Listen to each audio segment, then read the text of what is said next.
Exactly. And that's I think the part of the challenge is that there's no one size fits all.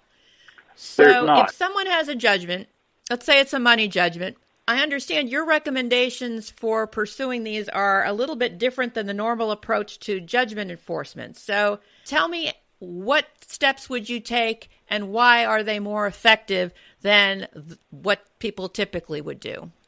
Well, like the example I just gave you, before we typically hire and supervise the attorneys for our clients so that we know exactly what's going to be done in the case and when, and agree and make them a part of our team to enforce the judgment. So we do the financial forensic research around the world, and I mean that literally.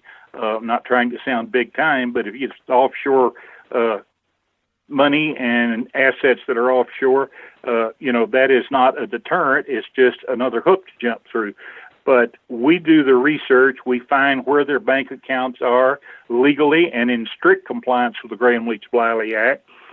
We know where to have the attorney send the subpoenas for the bank accounts and the garnishments. So you never garnish an account unless you send a subpoena for at least 24 to 36 months for all the credits and debits, including wire transfers.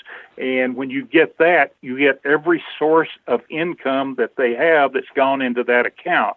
And then from the debits, you see their wire transfers and the checks that are written to move money into other accounts. You see where they've invested in real estate. You see where they've invested in the stock market and who their broker is.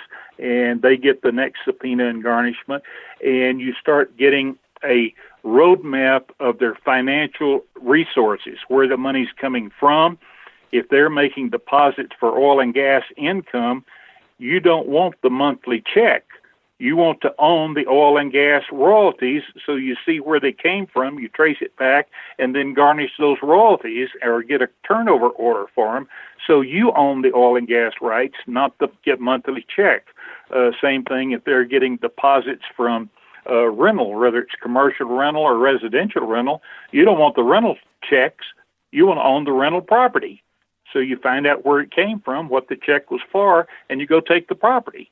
If there's a lien on the property, you want to get the loan application, the support documents, the tax returns, and financial statements that go with those loan applications, and it just keeps continuing to grow and grow and grow exponentially. So getting this stuff is not impossible. It's looking at the various places, then working with the attorneys to get the properly worded subpoenas to get the result you want. So you do